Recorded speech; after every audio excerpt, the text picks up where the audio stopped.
مؤذن اذان دے رہا ہوتا ہے، جب حی علی الصلاۃ اور حی علی الفلاح کی آوازیں آ رہی ہوتی ہیں، ہم صبح اٹھتے ہیں، فلاح کے لیے، کامیابی کے لیے بازار کی طرف نکلتے ہیں، مگر شومی قسمت ہم نے مؤذن کی آواز کو نہ سمجھا کہ رب کا پیغام کیا ہے۔ مؤذن دن میں 5 مرتبہ صدا لگاتا ہے، آ جاؤ کامیابی کی طرف، آ جاؤ فلاح کی طرف۔ ہم کامیابی بازار میں دکان سے جا کے ڈھونڈتے ہیں، مگر رب فرماتا ہے تمہاری کامیابی مسجد میں جبین نیاز جب جھکاؤ گے رب کے سامنے تم کامیاب ہو جاؤ گے۔ ہم نے مؤذن کی آواز کو نہ سمجھا۔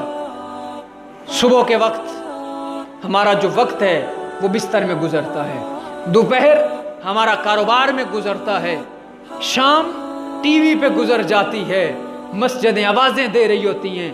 اور یاد رکھیے یہ مساجد بد دعا کرتی ہیں بے نمازی کے لیے کہ مالک اسے تباہ و برباد کر دے جو مجھے آباد نہیں کرتا، اور جو مسجد میں آ کے نماز پڑھتا ہے مسجد اس کے لیے دعا کرتی ہے مالک جس نے مجھے آباد کیا تو اسے آباد فرما دے۔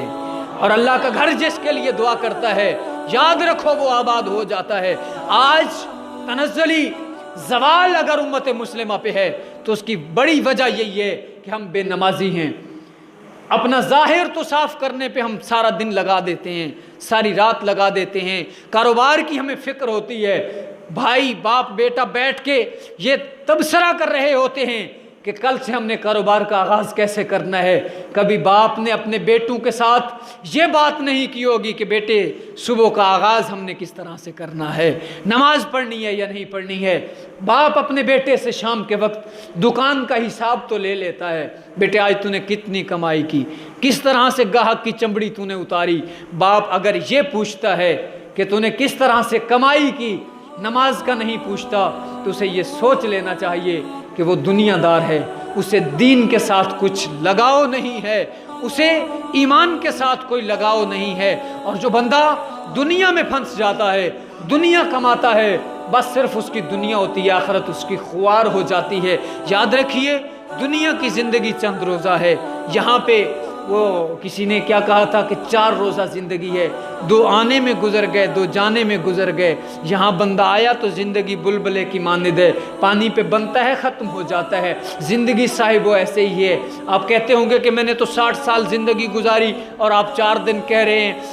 آپ خود اپنے گریبان میں جھانکیں، میں اپنے گریبان میں جھانکوں، جب سے آئے ہیں دن اور سال کیسے گزرے مجھے اچھی طرح سے یاد ہے کہ یہ تھوڑا سا ہی وقت تھا، میں بچہ تھا، ابھی میں جوان ہوں، بزرگ ہو جاؤں گا اگر زندگی ہوئی تو، موت کے دہانے پہ پہنچ جاؤں گا۔ بزرگ ہیں، زندگی گزار چکے ہیں، بزرگی آ چکی ہے، سفید بال آ چکے ہیں۔ جب سفید بال آتے ہیں تو یہ قبر کی طرف سے ایک نشانی ہوتی ہے کہ صاحب اب تو میرے قریب آ رہا ہے، اب قریب آ رہا ہے، تیاری کیجئے اس کی۔ اور اس کی تیاری کیا ہے؟ وہ نماز سے ہے۔ اگر نماز پڑھیں گے تو اللہ رب العزت کا قرب نصیب ہوگا، جب اللہ رب العزت کا قرب نصیب ہوگا پھر بندہ گناہوں سے بچ جاتا ہے۔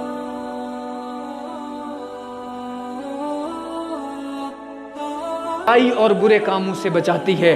اگر کوئی جوان اور بزرگ یہ چاہتا ہے کہ میں فلمیں چھوڑ دوں، میں گانے سننا چھوڑ دوں، میں بے حیائی چھوڑ دوں، میں گرل فرینڈز چھوڑ دوں، میں معاشرے کی ہر برائی چھوڑ دوں، آئے وہ نماز شروع کر دے۔